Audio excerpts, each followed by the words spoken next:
அனைவருக்கும் வணக்கம். நாளை மார்கழி 30. இந்த ஒரே ஒரு தீபத்தை மட்டும் நாளைய நாள் முடிவதற்குள், நாளை இரவுக்குள் கண்டிப்பாக நீங்கள் ஏற்றுங்கள். பெரிய அளவில் உங்களுடைய வாழ்க்கையில திருப்பு முனைகள் கண்டிப்பாக ஏற்படும். இதுவரைக்கும் உங்களுடைய வாழ்க்கையில பிரச்சனைகள் மட்டும் ஏற்பட்டு கொண்டு இருந்தது அப்படின்னா, கண்டிப்பா இந்த மார்கழி 30, அதாவது நாளைய நாள் வருகின்ற இந்த சர்வ ஏகாதசியை நீங்க பயன்படுத்திக் கொள்ளணும். ஏகாதசியில ஒரு முக்கியமான ஏகாதசி அப்படின்னா இந்த மார்கழி 30, மார்கழி மாதத்தில் வருகின்ற இந்த ஏகாதசியானது பெரிய அளவுல ஒரு ஏகாதசியாக கருதப்படுகிறது. எல்லா மதங்கள்லயும் ஏகாதசியானது வரும். ஆனா இந்த மார்கழி மாத ஏகாதசியை நம்ம இந்த மாதிரி கொண்டாடணும் அப்படின்னா கண்டிப்பா பெரிய அளவுல நம்முடைய பிரச்சனைகளுக்கு தீர்வானது கட்டாயமாக கிடைக்கும். நீண்ட நாட்களா நீங்களும் எதிர்பார்த்த சில விஷயங்கள் இந்த ஒரு நேரத்தில் கண்டிப்பாக நடந்து உங்களுடைய வீட்டுல பெரிய அளவுல நன்மைகள் நடக்கக்கூடிய நல்ல ஒரு நேரமாக உங்களுக்கு இந்த ஒரு நேரமானது கண்டிப்பாக விளங்கும். மார்கழி 30 சர்வ ஏகாதசி. இந்த ஒரு நாள்ல இரவு முடிவதற்கு முன்பு உங்களுடைய வீட்டுல இந்த ஒரு முக்கியமான தீபத்தை மட்டும் நீங்க ஏற்றுங்க. கண்டிப்பா உங்க வீடு முழுவதும் இது பலனை ஏற்படுத்தி கொடுக்கும். வீட்டில் இருக்கக்கூடிய கெட்ட சக்தியையும் விலக்கிவிடும். அது மட்டும் இல்லாம பெரிய அளவுல நன்மைகளையும் உங்களை தேடி வரும். அந்த அளவுக்கு இந்த ஒரு தீபத்துல நன்மைகளானது கண்டிப்பாக நடக்கும். இந்த ஒரு தீபத்தை மட்டும் உங்களுடைய வீட்டுல ஏற்றுங்க.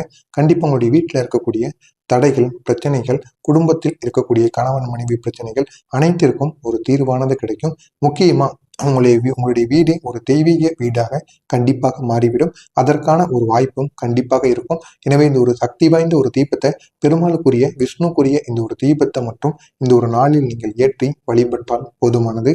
அடுத்ததாக பணப்பிரச்சனை, கடன் சுமைகள் அனைத்தும் கொஞ்சம் கொஞ்சமா உங்களிடமிருந்து குறைய தொடங்கும். அதற்கும் வாய்ப்புகள் அதிகமாக இருக்கும். எனவே இந்த ஒரே ஒரு தீபத்தை, சக்தி வாய்ந்த தீபத்தை ஏற்றுங்க. கண்டிப்பா அது பெரிய அளவுல உங்களுக்கு இந்த ஒரு வாய்ப்பை கண்டிப்பாக ஏற்படுத்தி கொடுக்கும்.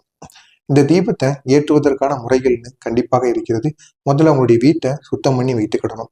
எந்த விதமான நல்ல காரியங்கள் செய்யும் பொழுதும், நல்ல விஷயங்கள் நடக்கும் பொழுதும் உங்களுடைய வீட்டை எப்பொழுதுமே நீங்க சுத்தமா வைத்துக்கிடணும். சுத்தமா வைத்துட்டு குளித்த தூய மனதுடன் பூஜை அறையை நீங்க சுத்தம் செய்யணும்.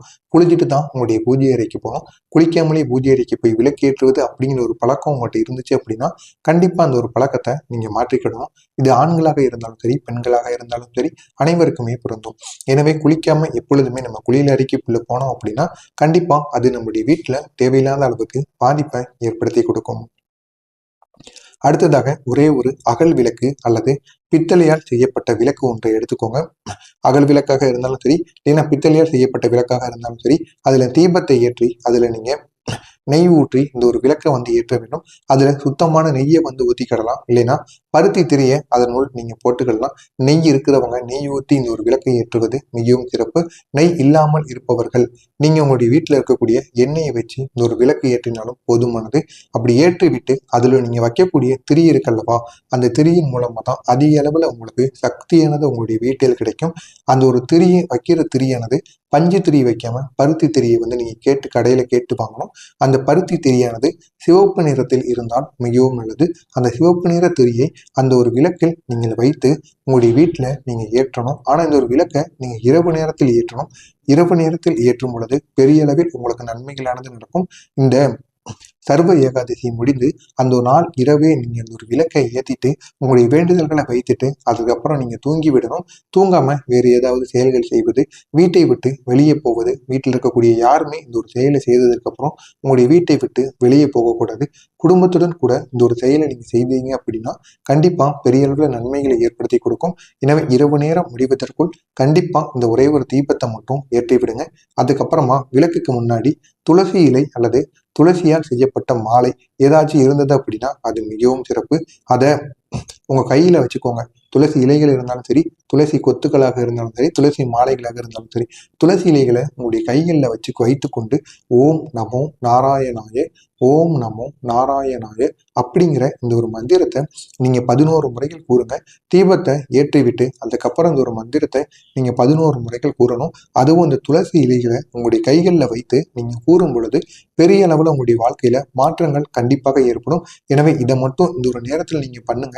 கண்டிப்பா அது பெரிய அளவுல உங்களுடைய வாழ்க்கையில் மாற்றங்களை ஏற்படுத்தி கொடுத்து பெரிய அளவுல நன்மைகளையும் உங்களுக்கு ஏற்படுத்த வைக்கும்.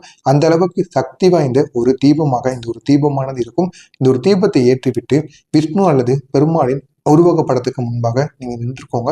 நின்று விட்டு இந்த தீபத்தின் ஒளி என்னுடைய வீட்டில் இருக்கக்கூடிய துன்பங்களை அகற்றி சாந்தி, செல்வம், ஆரோக்கியம், மன அமைதி அனைத்தையும் எனக்கு அளிக்க வேண்டும் என்று மனதார நீங்க வேண்டிக் கொள்ள வேண்டும். இந்த ஒரு செயலை செய்வதற்கு முன்பாக நீங்க குளித்து விட்டு செஞ்சீங்க அப்படின்னா கண்டிப்பா நன்மையை ஏற்படுத்தி கொடுக்கும். இரவு நேரங்களில் குளிக்க முடியாது அப்படின்னு கூறுபவங்க குளிக்க கூட வேண்டாம். கைகால் முகத்தை நல்லாக கழுவி விட்டு சோப்பு போட்டு கழுவி விட்டு அதுக்கப்புறமா இந்த ஒரு செயலை நீங்க செய்யலாம். இரவு நேரத்தில் தூங்குவதற்கு முன்பாக கண்டிப்பா இதை நீங்க பண்ணுங்க. இதனால உங்களுக்கு பலன்கள் என்னென்ன கிடைக்கும் அப்படின்னா, வீட்டில் இருக்கக்கூடிய தடைகளாக இருக்கட்டும், கெட்ட சக்திகள் எதுவாக இருந்தாலும் கண்டிப்பா உங்களுடைய வீட்டை விட்டு அதை விலகி ஓடிவிடும். பிறவி தோஷம் அப்படின்னு கண்டிப்பா உங்களுக்குன்னு இருந்திருக்கும். உங்களுடைய முன்னோர்கள் செய்த தோஷங்கள், முன்னோர்கள் செய்த பாவங்களின் மூலம் உங்களுக்கு ஏதாவது ஒரு தோஷங்களானது ஏற்பட்டிருக்கும். அந்த பிறவி தோஷங்கள் அனைத்திற்கும் ஒரு தீர்வானது கட்டாயமாக கிடைக்கும். விஷ்ணு பகவானின் பரிபூர்ண அருளும் உங்களுக்கு கிடைத்து பெரிய அளவில் உங்களுடைய வாழ்க்கையில் பெரிய அளவில் மாற்றங்களானது ஏற்படும். குடும்பத்தில் அமைதியும் ஒற்றுமையும் அதிகரிக்க தொடங்கும். பணப்பிரச்சனைகள் எதுவாக இருந்தாலும், கடன் சுமைகள் எதுவாக இருந்தாலும் அதுவும் மெதுவாக குறைய தொடங்கும். எனவே இந்த ஒரு தீபத்தை மட்டும் இந்த சர்வ ஏகாதசி இரவுல இந்த தீபத்தை கண்டிப்பா ஏற்றுங்க. இந்த ஒரு தீபத்தை நீங்க இரவு முழுவதும் அன்று இரவு நீங்க ஏற்றிவிட்டு தூங்கிவிட்டாலும் போதுமான, தூங்கிவிட்டு காலையில எழுந்து விட்டு அதுக்கப்புறம் இந்த ஒரு விளக்கை நீங்க அமர்த்தி கொள்ளலாம். இந்த ஒரு விளக்கை இரவு முழுவதும் இந்த சர்வ ஏகாதசி நாள் இரவில் நீங்க இந்த ஒரு விளக்கை முழுவதும் எரிய வையுங்க. கண்டிப்பா பெரிய அளவில் உங்களுடைய வீட்டுல நன்மைகளானது நடக்கும். அந்த ஒரு விளக்கை எரிய உங்களுடைய வீட்டிலும் இருக்கக்கூடிய பிரச்சனைகள் அனைத்தும் எரிந்து பெரிய அளவுல நன்மைகள் ஏற்பட்டு இருள் அனைத்தும் உங்களுடைய வீட்டில் இருக்கக்கூடிய இருள்கள் அனைத்தும் விலகிவிட்டு பெரிய அளவுல நன்மைகளானது நடக்க தொடங்கும். எனவே கண்டிப்பா இந்த ஒரு செயலை நாளைய நாள் முடிவதற்குள், சர்வ ஏகாதசி நாளைய நாள் முடிவதற்குள் கண்டிப்பா இதை நீங்க பண்ணுங்க. கண்டிப்பா பெரிய அளவில் உங்களுடைய வாழ்க்கையில மாற்றங்களானது கண்டிப்பாக ஏற்படும். உங்களுக்கு தெரிந்த நண்பர்களுக்கும் இந்த ஒரு வீடியோவை ஷேர் செய்யுங்கள். நன்றி, வணக்கம்.